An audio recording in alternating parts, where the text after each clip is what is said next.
देश की जीडीपी में यूपी का जो योगदान था, जब ये देश आजाद हुआ था यूपी का शेयर था 14%। लगातार घटते घटते घटते घटते 2017 तक आते आते यह 16-17 में आते आते 8% रह गया। अब फिर से इसको बढ़ा करके 9.5% तक पहुंचाने में आज सफलता प्राप्त हुई है।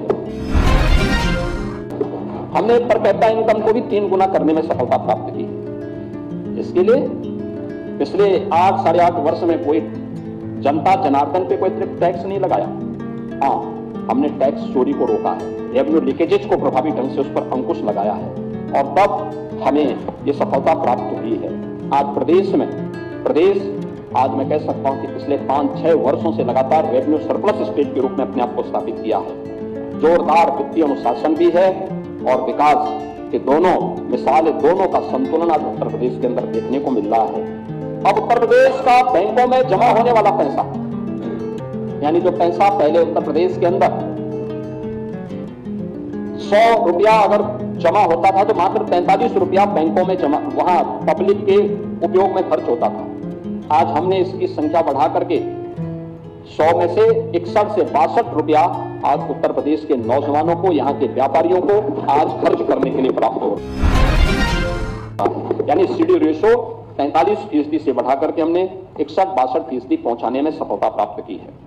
और अब मैं इस बात को कह सकता हूं कि हर एक व्यक्ति इस बात को गौरव के साथ कहता है कि उत्तर प्रदेश बेहतरीन स्थिति में है, उत्तर प्रदेश सही दिशा में आगे बढ़ रहा है।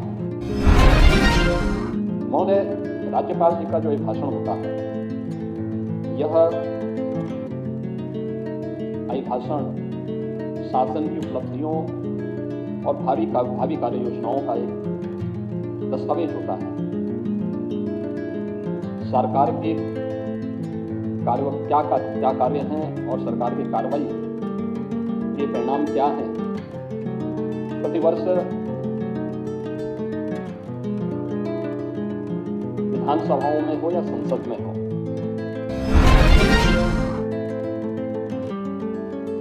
राज्य विधानसभाओं में माननीय राज्यपाल महोदय के द्वारा और संसद में महामहिम राष्ट्रपति जी के द्वारा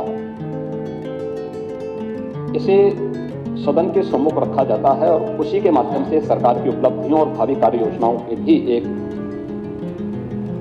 झलक माननीय सदस्यों को, देश को देखने को मिलता है।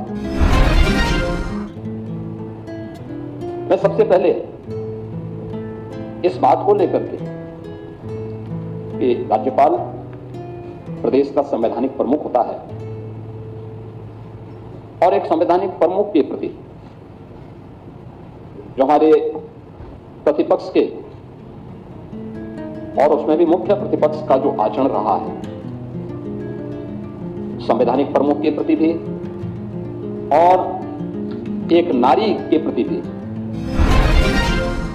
जिस प्रकार का भद्र और अशिष्ट व्यवहार रहा है महोदय, वह न केवल लोकतंत्र को कमजोर करता है बल्कि संवैधानिक व्यवस्था से जुड़े हुए उन प्रमुख हस्तियों की अवमानना के भी दायरे में आता है।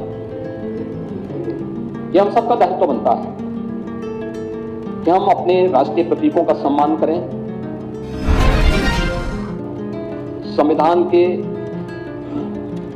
व्यवस्था के अंतर्गत संवैधानिक प्रमुखों के प्रति सम्मान और आदर का भाव रखें और कोई ऐसा आचरण न करें जो आचरण देश की भावी पीढ़ी को गलत दिशा की ओर अग्रसर करे। खैर, जिस प्रकार का प्रतिपक्ष है